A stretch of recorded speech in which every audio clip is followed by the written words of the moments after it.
Here we are in the project for the song you've just heard. It's very simple. We've got bass DI, and then we've got the drum track, which is running through Easy Drummer. Then I've got 2 guitar tracks, which are running through Toneforge Misha Mansour, as you can see. And then there's a little bit of processing on there, and a small amount of processing on the master track. So let's have a look at Bassforge. So here is the default settings for the Bassforge. And this is what it sounds like soloed. Very quiet. So the first thing you need to do is we shift and double click on here and play some sound.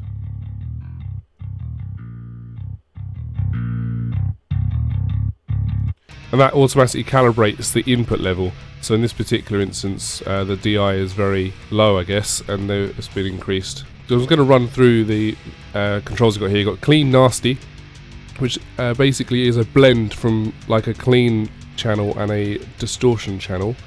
I'll just show you what that's like.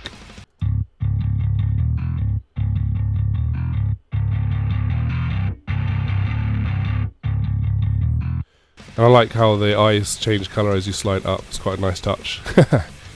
What you've also got is bank. So you've got 2 lots of all of these settings, and you can switch between them. So if you've got a relatively clean tone and a relatively dirty tone, you can just switch between those, and it'll flick between them quite nicely. You've got a 7-band EQ, which is nice and powerful, works very well. And then you've got some extra tone settings here. I'm just going to so you've got thump, drive, contour, and bark. And what I'm going to do is going to leave the bass looping and dial these in and out and see what you think.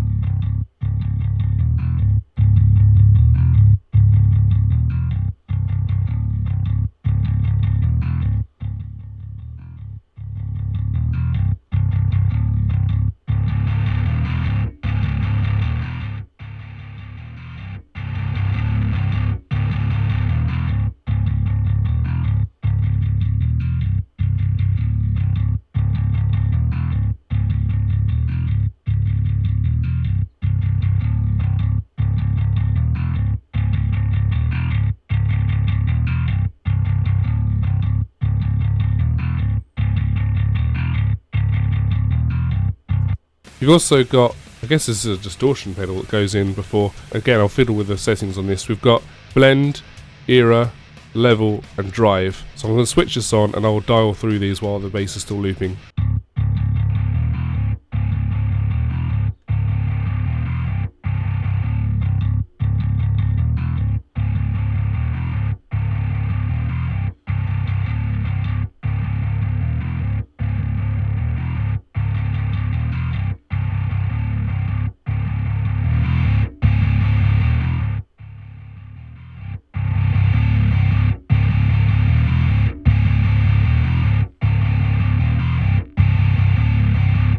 Quite a range of sounds coming just from that pedal.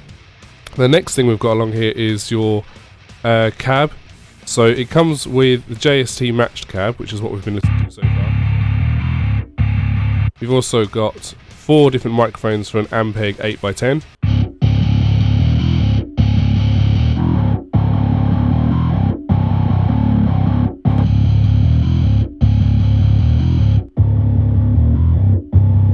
As well as the ability to load up your own impulse response as well. I'm going to put that back to the JST match cab.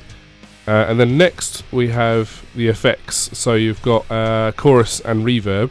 Now reverb isn't something I would normally think to put on bass. It's just going to make things muddy if it's in the mix. But when you've got your bass soloed or isolated, it can be quite a nice effect just to kind of thicken the sound up. Same with the bass chorus. So if I just move across to this loop here, and what I'm going to do is I'm going to load back up my setting for this song.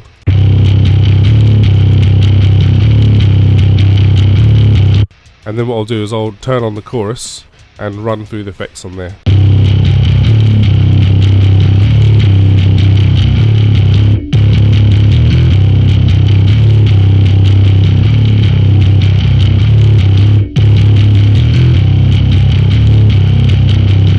One thing I like with the bass chorus is similar to the amp. You've got basically two banks, and you can switch between them. So if you want two different sets of chorus, like a very subtle chorus normally and then a really massive chorus on an isolated part, then you can just switch between those. And that's also, you can automate that as well, so that's really nice. We'll turn that back off, and we'll show you the reverb.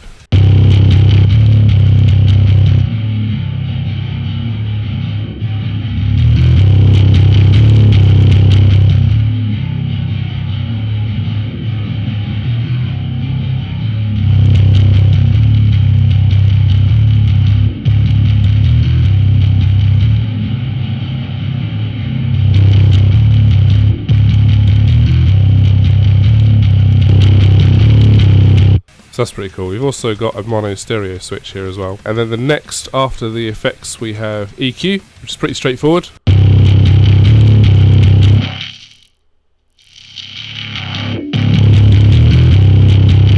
So it consists of a high pass filter, three part parametric EQ, and then a low pass filter as well.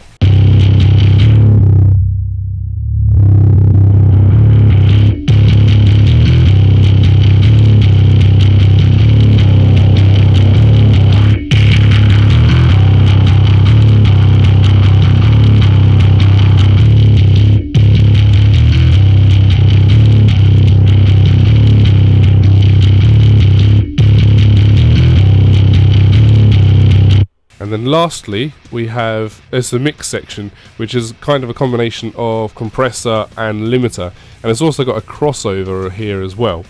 So what you can do is you can have this part here running your lows and this part here running your highs, and you can choose the crossover point. So here it's set to 250 Hz, so everything here is affecting below 250 Hz, and everything over here is affecting above 250 Hz. I've got the bass section set to limiter and the high section set to compressor, and then what you can also do is mix all of that as well here. So I'm just going to start off by modifying some of the low sound here and then doing the same on the high sounds.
So what I quite like doing is having a very, very heavily compressed low end and a lot less compressed but slightly more distorted high end, and you're able to achieve that with the mixing here, which is very nice.